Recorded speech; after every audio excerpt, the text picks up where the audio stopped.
بسم اللہ الرحمن الرحیم۔ السلام علیکم ورحمۃ اللہ وبرکاتہ۔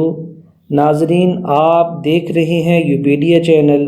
ہم آپ کو اپنے چینل پر خوش آمدید کہتے ہیں اور اللہ تعالیٰ سے دعا کرتے ہیں کہ اللہ تعالیٰ آپ کی تمام جائز حاجات کو پورا فرمائے۔ ناظرین، ہمارے نبی حضرت محمد صلی اللہ علیہ وسلم کو اللہ تعالیٰ نے معراج کا سفر کروایا۔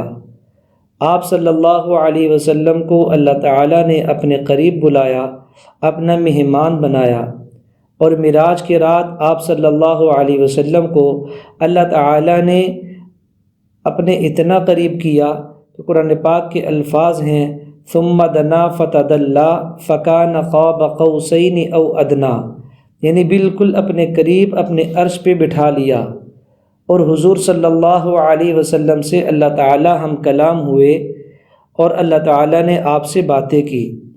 ناظرین، معراج کے سفر کے بعد رسول پاک صلی اللہ علیہ وسلم کی جب واپسی ہوئی تو اللہ تعالیٰ نے آپ کو ایک تحفہ دیا جس کو ہم لوگ نماز کے نام سے جانتے ہیں۔ جی ہاں، نماز یہ اللہ تعالیٰ کا دیا گیا ایک تحفہ ہے جو حضور صلی اللہ علیہ وسلم کو معراج کے موقع پہ اللہ تعالیٰ نے عطا فرمایا تھا۔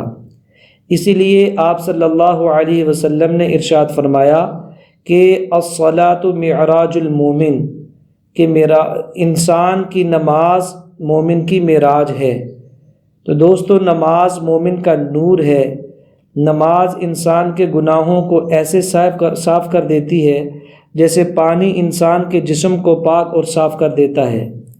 حضور صلی اللہ علیہ وسلم نے اپنے ایک صحابی سے ارشاد فرمایا، اے میرے صحابی، اٹھ نماز پڑھ، نماز میں شفا ہے۔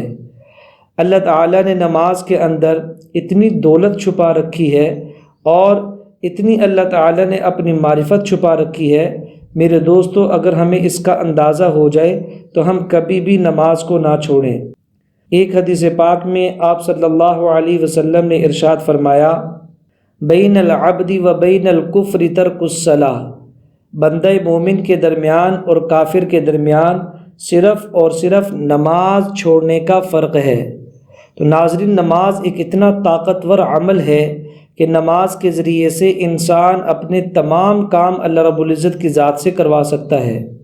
صحابہ کرام کو جب نماز کا تحفہ ملا اور حضور صلی اللہ علیہ وسلم نے نماز کے بارے میں بتایا تو اتنا خوش ہوئے کہ اب ہمیں اللہ کے خزانوں سے براہ راست لینے کا ذریعہ مل گیا۔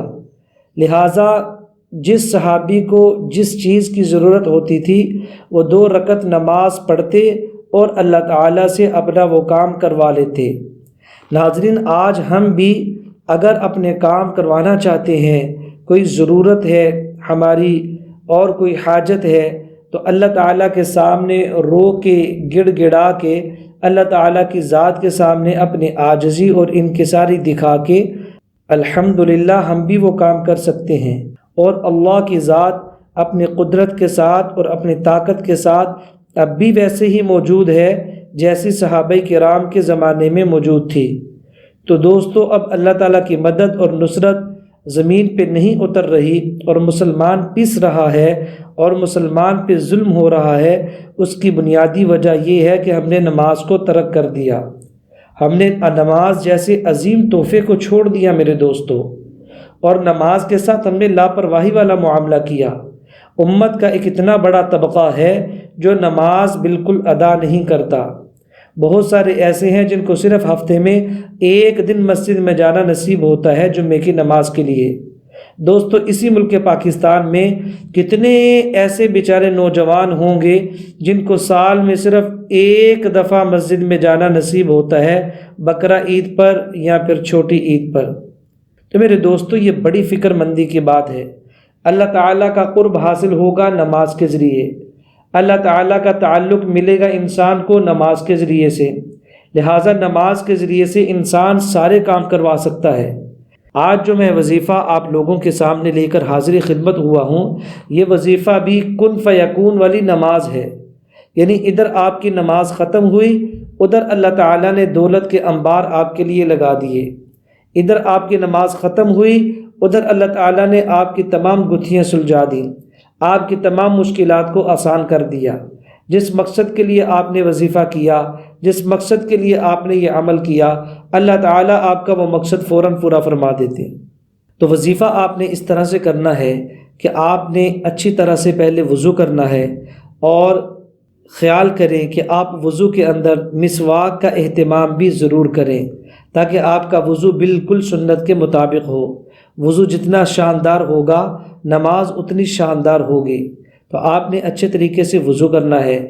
وضو کرنے کے بعد پھر آپ نے 2 رکعات نماز صلاۃ الحاجت، یہ نیت آپ نے کرنی ہے، 2 رکعات نماز نفل صلاۃ الحاجت، یعنی میں اپنی ضرورت کے لیے 2 رکعت نماز نفل پڑھنے لگا ہوں اللہ کے دربار کے سامنے، اللہ سے مانگنے کے لیے۔ تو دوستو نفل اس طرح سے پڑھنے ہیں کہ آپ نے پہلی رکعت کے اندر آپ نے پڑھنا ہے سورۃ الکافرون، قل یا ایھا الکافرون لا اعبد ما تعبدون ولا انتم عابدون ما اعبد ولا انا عابد ما عبدتم ولا انتم عابدون ما اعبد لکم دینکم ولی دین۔ آپ نے پہلی رکعت میں یہ سورۃ الکافرون کی تلاوت کرنی ہے، اور دوسری رکعت میں آپ نے سورہ اخلاص پڑھنی ہے، قل هو اللہ احد اللہ الصمد لم یلد ولم یولد ولم یکن لہ کفوا احد۔ دوسری رکعت میں آپ نے یہ سورت کی تلاوت کرنی ہے، پھر آپ نے اللہ تعالیٰ سے دعا مانگنی ہے، اپنے آپ کو عاجز سمجھتے ہوئے، اپنے آپ کو بے بس سمجھتے ہوئے، اللہ تعالیٰ کی ذات کو رازق اور رزاق سمجھتے ہوئے، اللہ تعالیٰ کی ذات کو قادر اور مقتدر سمجھتے ہوئے آپ نے اپنی حاجات کو اللہ تعالیٰ کے سامنے پیش کرنا ہے، اور پھر اللہ سے مانگنا ہے۔ دوستو اگر آپ اس طریقے کے مطابق 2 رکعت نماز نفل پڑھیں گے، اور پہلی رکعت میں سورۃ الکافرون، دوسری رکعت میں سورۃ الاخلاص کی تلاوت کریں گے، پھر آپ اللہ سے جو بھی مانگیں گے اللہ تعالیٰ آپ کی دعا کو فوراً قبول فرمائیں گے، اور اللہ تعالیٰ آپ کو ہر قسم کی پریشانی سے نجات عطا فرمائیں گے۔ آپ کی دولت کا بندوبست اللہ وہاں سے فرمائیں گے جہاں سے آپ کا وہم و خیال بھی نہیں ہوگا، آپ نے کبھی سوچا بھی نہیں ہوگا کہ اس انداز سے بھی میں امیر بن سکتا ہوں، اور اس انداز سے بھی میرے گھر میں دولت آ سکتی ہے، اور اس طریقے سے بھی میں مالدار آدمیوں میں شامل ہو سکتا ہوں۔ آپ سے ریکویسٹ اتنی ہے کہ آپ اس وظیفے کو صدق دل کے ساتھ کر کے دیکھیں، انشاءاللہ آپ کو اس کا بہت زیادہ فائدہ محسوس ہوگا۔ آپ سے درخواست ہے کہ آپ صدقہ جاریہ سمجھتے ہوئے اس ویڈیو کو، اس پیغام کو آگے شیئر کریں، تاکہ دوسرے مسلمان بھی اس سے فائدہ اٹھا سکیں۔ اپنا خیال رکھیں۔ السلام علیکم ورحمۃ اللہ وبرکاتہ۔